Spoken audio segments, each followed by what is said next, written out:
భారత్ పై China Turkey కుట్ర చేస్తున్నాయి. Operation Sindoor పై China Turkey విష ప్రచారం చేస్తున్నాయి. ప్రపంచ దేశాల ముందు భారత్ ను దోషిగా చూపించే కుట్రకు పాల్పడుతున్నారు. ఆ దేశాలు పాకిస్తాన్ తో కలిసి డిజిటల్ వార్కు దిగాయి. కొన్ని సోషల్ మీడియా సంస్థలను పాకిస్తాన్, చైనా, టర్కీ రంగంలోకి దింపాయి. తాజాగా చైనా గ్లోబల్ టైమ్స్ ను భారత్ నిషేధించింది. భారత్ పై పాకిస్తాన్ కు చెందిన జియో న్యూస్, డ్వాన్, సమా TV, DGI SPR, the news international, daily times, trolls frames, Pakistan strategic forum తప్పుడు రాతలిస్తున్నాయి. చైనాకు చెందిన global times, China daily, CCP trolls, CGTN, Xinhua న్యూస్లలో భారత్కు వ్యతిరేకంగా ఫేక్ ప్రచారం జరుగుతోంది. భారత్పై విషం చిమ్ముతున్న టర్కీకి చెందిన think tanks, UNIW, Anadolu agency, TRT world 3 దేశాలు కలిసి భారత్పై కుట్ర చేస్తున్నాయి. ఇప్పటికే పలు వెబ్సైట్లు, X ఖాతాలను భారత్ బ్లాక్ చేసింది.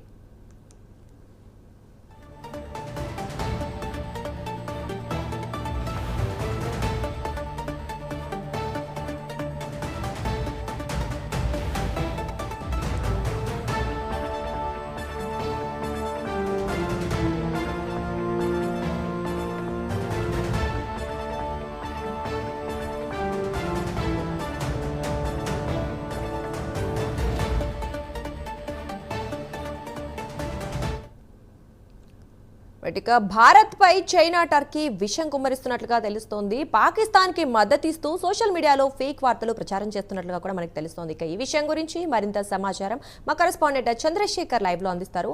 చంద్రశేఖర్, చెప్పండి. మనం చూస్తూనే ఉన్నాం, పాకిస్తాన్ కి మద్దతు దేశాలు ఏమైనా ఉన్నాయంటే అవి చైనా, టర్కీ అని అందరికీ తెలిసిన విషయమే. ఈ నేపథ్యంలో పాకిస్తాన్ ని ఎప్పుడైతే సోషల్ మీడియాలో బ్యాన్ చేసిందో భారత్, అప్పటి నుంచి చైనా, టర్కీ రంగంలోకి దిగి భారత్ గురించి ఫేక్ ప్రచారాలు చేస్తున్న నేపథ్యంలో ఈ రోజు భారత్ వాటిని కూడా సోషల్ మీడియాను కూడా బ్యాన్ చేయడం జరిగింది. అసలు ఈ నేపథ్యంలో ఎలాంటి వార్తలు వాళ్ళు ప్రచారం చేశారు?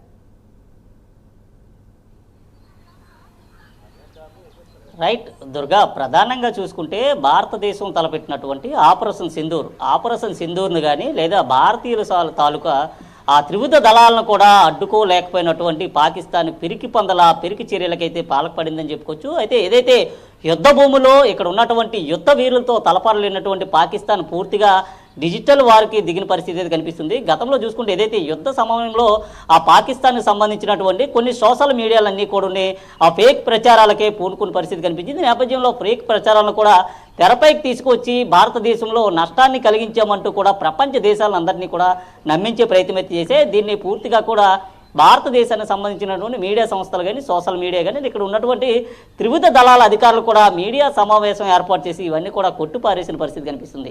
ఈ నేపథ్యంలో ఏమీ చేయలేనటువంటి పాకిస్తాన్ ఇటు టర్కీ, చైనాతో కూడా ప్రస్తుతం అయితే చేతులు కలిపింది. అయితే ఆ టర్కీ, చైనాకు సంబంధించినటువంటి ఏవైతే సోషల్ మీడియా వేదికలు ఏవైతే ఉన్నాయో దాని ద్వారా భారత్ పైన విష ప్రచారం చేసేందుకు ప్రయత్నాలు ఎక్కువగా చేస్తుందని చెప్పుకోవచ్చు. ఈ నేపథ్యంలోనే భారత్కు సంబంధించినటువంటి కొన్ని అంశాల పట్ల ఏదైతే ఉన్నాయో అటువంటి అంశాలన్నీ కూడా పూర్తిగా చైనా అయితే విష ప్రచారం చేయించేందుకు తెరతీసింది. ఈ నేపథ్యంలో చైనాకు సంబంధించినటువంటి కొన్ని సంస్థలు అక్కడ ఏవైతే ఉన్నాయో చైనాకు సంబంధించినటువంటి కొన్ని సంస్థలు కానీ టర్కీకి సంబంధించినటువంటి సంస్థలు కానీ పూర్తిగా కూడా ఆ సోషల్ మీడియా వేదికగా, ఎక్స్ వేదికగా కూడా ఆ పనికిరానటువంటి మాటలైతే మాట్లాడుతున్న పరిస్థితి కనిపిస్తుంది. ముఖ్యంగా చూసుకుంటే భారతదేశానికి సంబంధించినటువంటి త్రివిధ దళాల దాడిని కూడా తట్టుకోలేనటువంటి పాకిస్తాన్ పూర్తిగా కాలబేరానికి అయితే వచ్చింది. సీజ్ ఫైర్ కూడా ప్రకటించాలంటూ కూడా కోరింది. అలాగే ఏదైతే ఇరు దేశాలకు సంబంధించినటువంటి DGMOలతో ఆ మాటలు కూడా జరిగాయి, సంప్రదింపులు జరిగాయి,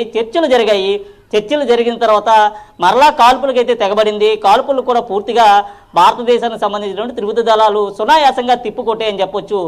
వారు ఏదైతే అక్కడ నుంచి ప్రయోగించినటువంటి రాకెట్ లాంచర్స్ ఏవైతే ఉన్నాయో రాకెట్స్ కానీ అలాగే దానికి సంబంధించినటువంటి క్షిపణులు, డ్రోన్లు అన్నిటిని కూడా అవలేలగా భారతదేశానికి సంబంధించినటువంటి భద్రతా బలగాలన్నీ కూడా తిప్పుకొట్టాయి. ఈ నేపథ్యంలో ఆ ధీటుగా కూడా ఎదుర్కోలేనటువంటి పాకిస్తాన్ ప్రభుత్వం పూర్తిగా దిగజారుడికి వచ్చిందని చెప్పుకొని ఈ నేపథ్యంలోనే భారత్ పైన విషం చుమ్మే విధంగా ప్రపంచం దృష్టిలో భారత్ని దోషిగా నిలబెట్టేందుకు సోషల్ మీడియానే ఎంచుకుంది. ఈ నేపథ్యంలో చైనాకు సంబంధించినటువంటి కొన్ని మీడియా సంస్థలతో పాటు టర్కీకి సంబంధించినటువంటి కొన్ని మీడియా సంస్థలను కూడా ఆవాసంగా చేసుకొని విష ప్రచారాలకైతే తెరలేపిందని చెప్పాలి. ఈ నేపథ్యంలో భారతదేశానికి సంబంధించినటువంటి యుద్ధ వీరులపైన కూడా ఫేక్ ప్రచారాలు చేయించడంతో పాటు ఏదైతే ఆ భారతదేశానికి సంబంధించినటువంటి యుద్ధ వీరుల కుటుంబాలు కూడా ఆ దాడి జరిగాయని కూడా చెప్పే విధంగా కూడా పాకిస్తాన్ అయితే ఇటువంటి ఫేక్ ప్రచారాలకు తెరలేపింది. ఈ నేపథ్యంలో చైనాకు సంబంధించినటువంటి ఏదైతే గ్లోబల్ ఎక్స్ వేదిక ఏదైతే ఉందో ఆ సంస్థను ఇప్పటికే భారతదేశ ప్రభుత్వం అయితే పూర్తిగా నిలిపివేసిందని చెప్పాలి. దానికి సంబంధించినటువంటి ఖాతాను కూడా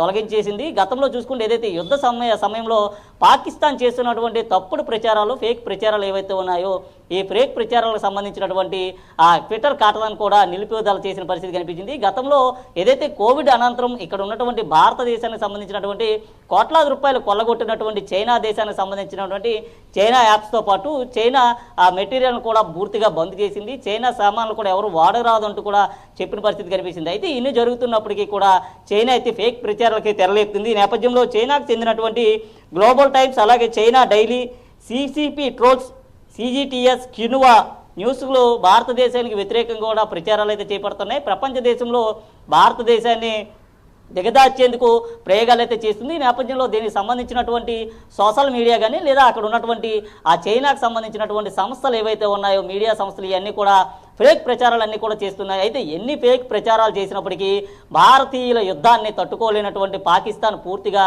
వెనక్కి వెళ్ళిన పరిస్థితి కనిపించింది. ఒక విధంగా చెప్పాలంటే తోక ముడిచిందనే చెప్పుకోవచ్చు.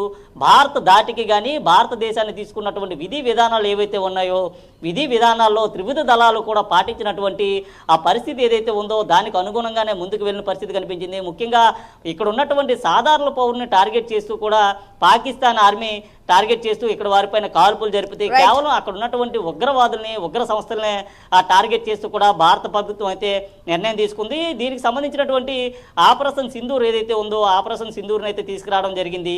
ఇద్దరు వనితలతో పూర్తిగా కూడా అక్కడ ఉన్నటువంటి ఏవైతే స్థావరాలు ఉన్నాయో ఆ స్థావరాలన్నింటినీ కూడా పూర్తిగా నేలమట్టం చేయించింది.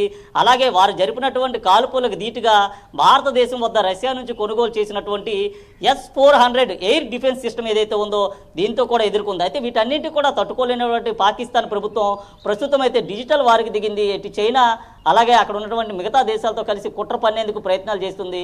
ఎవరు ఎన్ని ప్రయత్నాలు చేసినా సరే భారతదేశాన్ని తట్టుకోవడం చాలా కష్టం అంటూ కూడా ప్రపంచ దేశాలు అయితే చెప్పిన పరిస్థితి అయితే కనిపిస్తుంది. Durga. Right, thank you Chandrasekhar.